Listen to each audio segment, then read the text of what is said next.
Selamat pagi Bapak Ibu Saudara-saudari sekalian. Kita bersyukur kepada Tuhan karena Tuhan masih memelihara dan memberikan kepada kita kesempatan untuk bisa bertemu lagi dalam Light of Revival pada hari ini.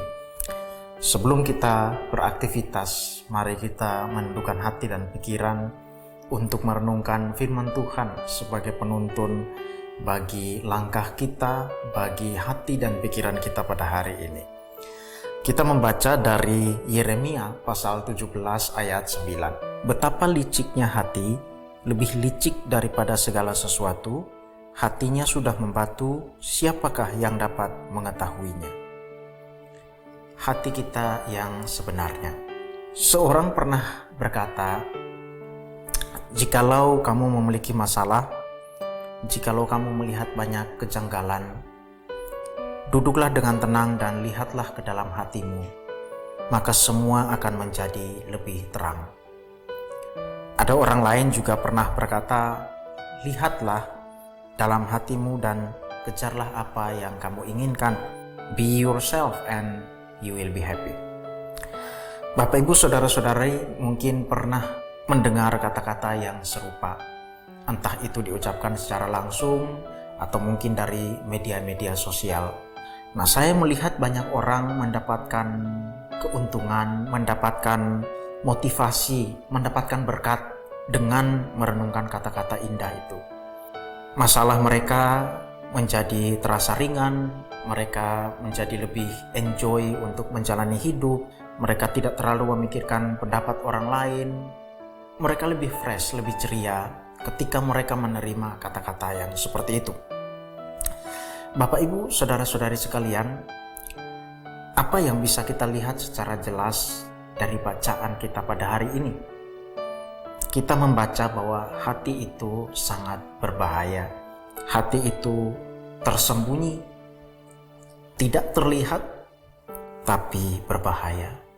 Ketika kita berbicara soal sesuatu yang tersembunyi dan berbahaya, kita mungkin berpikir seperti racun. Meskipun di dalam bacaan kita hati tidak disebut seperti racun, tapi kita paham bahayanya dan kita melihat ada sesuatu yang fatal ketika racun itu atau ketika hati itu kita dengarkan dan kita terima. Mengapa saya mengatakan fatal? Bacaan kita sebenarnya ini merupakan satu bagian dari rangkaian kata-kata Allah kepada Yehuda, satu kata-kata penghukuman ilahi atas dosa mereka. Dan apa dosa yang ingin Allah tekankan? Penyembahan berhala. Allah sangat membenci penyembahan berhala, dan dosa penyembahan berhala itu mendatangkan hukuman yang berat bagi Yehuda. Bapak Ibu Saudara-saudari sekalian, mari kita kembali merenungkan kata-kata yang saya sampaikan di awal tadi. Terlalu berlebihankah untuk mengatakan bahwa melihat ke dalam hati, melakukan apa yang hati kita inginkan untuk mendapatkan kebahagiaan adalah satu ekspresi dari penyembahan berhala? Tapi itulah yang tampak dari kata-kata Allah kepada Yehuda. Orang Ibrani melihat hati bukan sebatas perasaan atau sebatas emosi, tapi lebih luas daripada itu. Mereka melihat hati sebagai tempat dari pikiran, motivasi, kehendak, termasuk di dalamnya juga emosi. Sehingga ketika Allah mengatakan hati itu berbahaya, hati itu licik, mencakup banyak hal. Motivasi manusia, kehendak manusia, pikiran manusia, emosi manusia, semuanya tercakup di dalam hal itu. Semuanya licik dan berbahaya.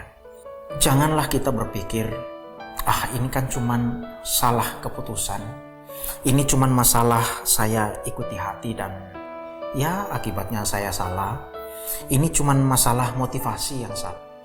Bacaan kita, kata-kata Allah dalam bacaan ini jelas menyatakan hati itu menipu, hati itu menyesatkan, dan karena itu hati tidak dapat dipercayai. Itulah hati kita yang sebenarnya.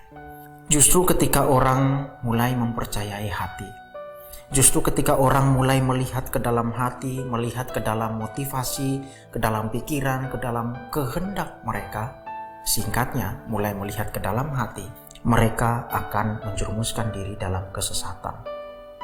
Dan cepat atau lambat, ujungnya adalah penyembahan berhala. Bahkan ketika Bapak Ibu Saudara-saudari sekalian sudah menjadi orang percaya, sudah ada Roh Kudus yang berdiam di dalam hati, di dalam diri Bapak Ibu Saudara-saudari sekalian, hati masih perlu diwaspadai. Kita melihat banyak contoh dalam Perjanjian Baru. Ada seorang rekan Paulus bernama Markus. Dia akhirnya meninggalkan Paulus mengikuti keinginan duniawi. Berawal dari hati. Anak-anak muda senang melakukan sesuatu sesuai keinginan hati. Orang-orang yang tua cenderung begitu yakin dan mantap dengan apa yang ada di dalam hati dan pertimbangan mereka. Kita semua berada dalam bahaya melihat ke dalam hati, mempercayai hati, dan berada dalam bahaya penyembahan berhala. Kita tidak perlu berpikir tentang berhala-berhala di luar, entah itu berupa patung, atau mungkin kita berpikir handphone adalah berhala bagi saya, film adalah berhala bagi saya. Lihat dulu ke dalam diri. Ada bahaya besar di dalam diri kita, yaitu hati kita. Mari kita berwaspada. Kehidupan kita bukan didasarkan pada apa yang ada di dalam hati kita, yang kita inginkan dalam hati kita. Kehidupan kita didasarkan pada penyembahan kepada Allah.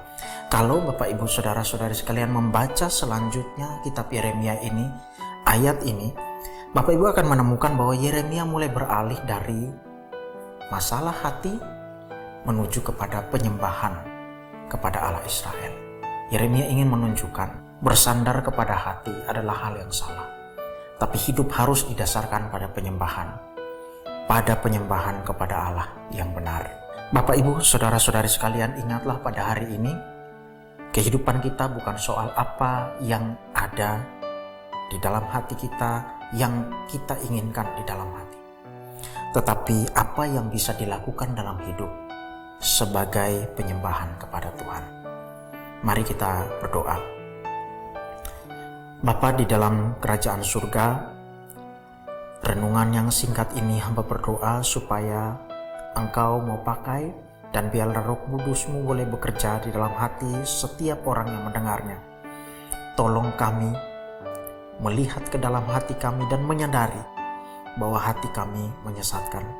Karena itu Tuhan tolong supaya mulai saat ini jangan kami bersandar mempercayai penuh hati kami, tapi kami boleh mendasarkan hidup kami pada pertimbangan tentang kehidupan yang berdasarkan pada penyembahan kepada Allah. Tolong kami memaknai hal ini dalam hidup kami. Ampuni dosa salah kami, demi Kristus kami berdoa. Amin. Bapak Ibu Saudara-saudari sekalian, biarlah firman Tuhan menjadi pelita dan terang yang menuntun hati, langkah dan pikiran kita, supaya kita berwaspada dengan hati kita dan menjalani kehidupan sebagai penyembahan kepada Tuhan. Allah memberkati kita sekalian.